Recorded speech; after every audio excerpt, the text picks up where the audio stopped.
Sri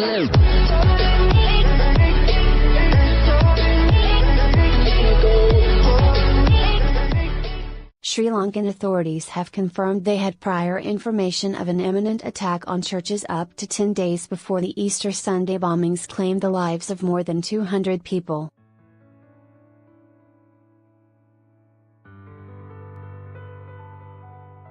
Around 450 people have been injured and 207 people were killed, including an estimated 30 foreigners, after a number of explosions ripped through churches and luxury hotels.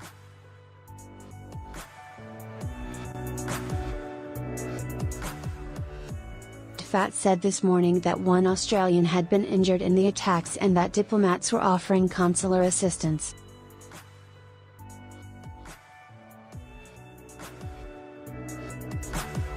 It said it had no news of any Australians being killed. Sri Lankan Defence Minister Ruwan Vijayawardena described the bombings as a terrorist attack by religious extremists, although there was no immediate claim of responsibility.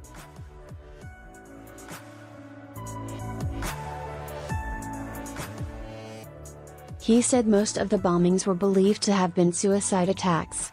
13 people have been arrested so far.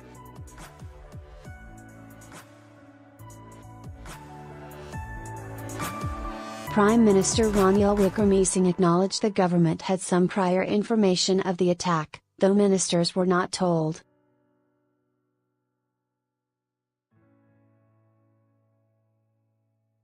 Video: Sri Lanka's Prime Minister condemns those responsible for deadly blasts. ABC News, news outlet Agence France Presse, AFP, reported it had seen documents showing that Sri Lanka's police chief Pujith Jayasundara issued an intelligence alert to top officers 10 days ago, warning that suicide bombers planned to hit prominent churches.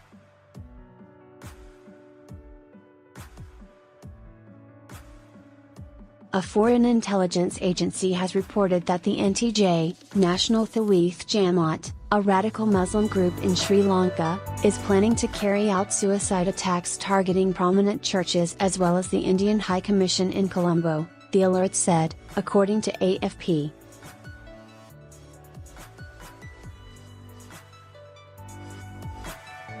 Mr. Wickremesinghe said there was not an adequate response and there needed to be an inquiry into how the information was used.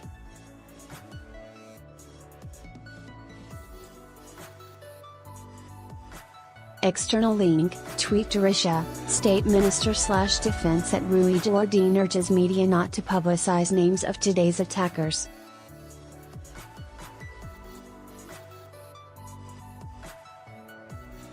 He warned other extremist groups could exploit situation and create tension between communities.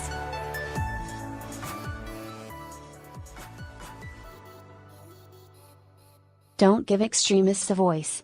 Don't help to make them martyrs. He also said the government needed to look at the international links of a local militant group.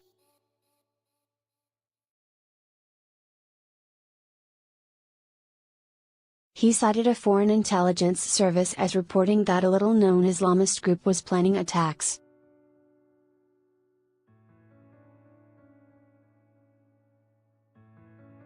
A Sri Lanka police spokesman said he was not aware of the intelligence report.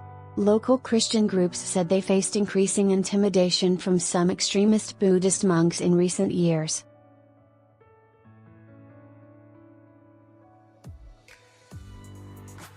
Last year, there were clashes between the majority Sinhalese Buddhist community and minority Muslims, with some hardline Buddhist groups accusing Muslims of forcing people to convert to Islam.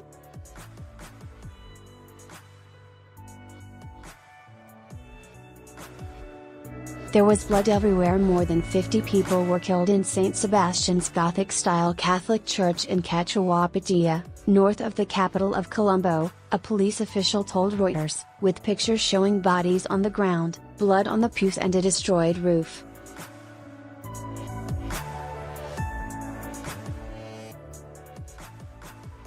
Media reported 25 people were also killed in an attack on an evangelical church in Batticaloa in the country's eastern province.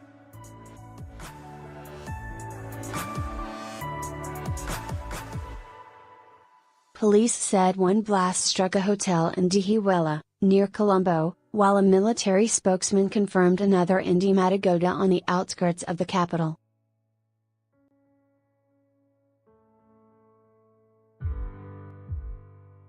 Another attack targeted parishioners at St. Anthony's Shrine in central Colombo, and 3 hotels were also hit in the city.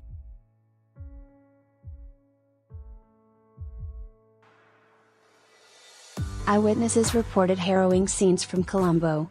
People were being dragged out, said Bonica Harris Chandra, a 24-year-old founder of a tech marketing company who was going to the city's Shangri-La Hotel for a meeting when it was bombed.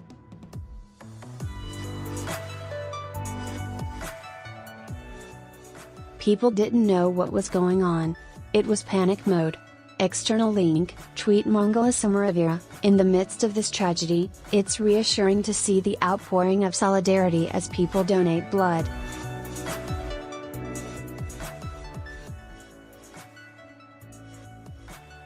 Buddhist, Christian, Hindu, Muslim and others are donating because we are humans with the same blood and same spirit of compassion.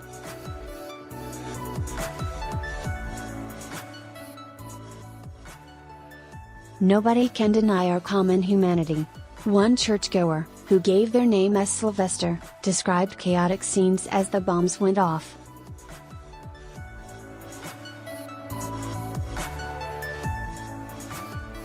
I heard the explosion and then the roof fell on us. We took the children and ran out from the rear door, he said.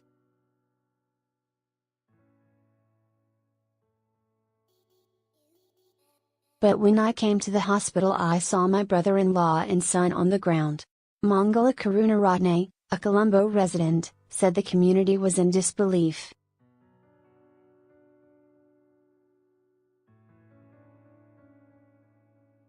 During the 30 years of civil war we had lots of explosions in Colombo, he said.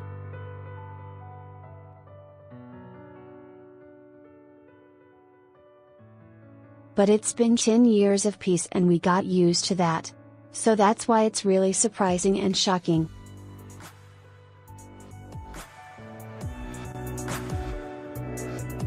Widespread condemnation. Leaders from around the world condemned the attacks.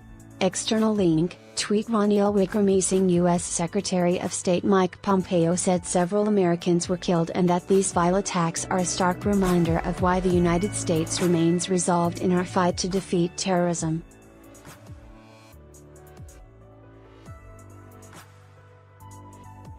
Targeting innocent people gathering in a place of worship or enjoying a holiday meal are affronts to the universal values and freedoms that we hold dear, he said.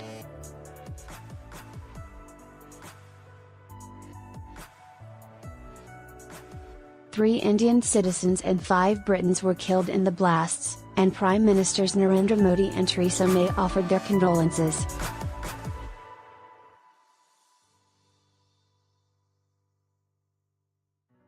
External link, Theresa May. Sri Lankan Catholic Church Cardinal Malcolm Ranjit described it as a very, very sad day for all of us.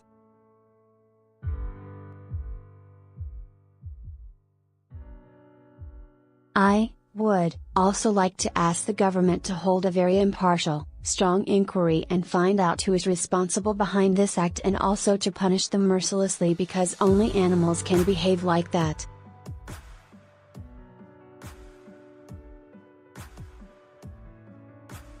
Two Muslim groups in Sri Lanka condemned the church attacks, and Pope Francis expressed condolences at the end of his traditional Easter Sunday blessing in Rome.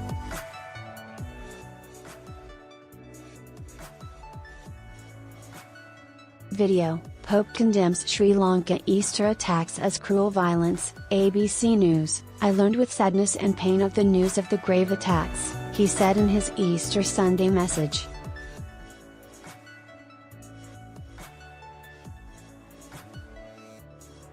I wish to express my affectionate closeness to the Christian community, hit while it was gathered in prayer, and to all the victims of such cruel violence.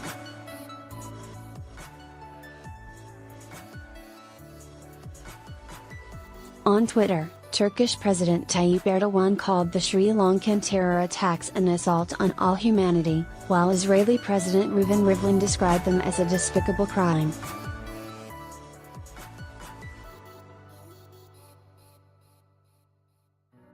Reuters AP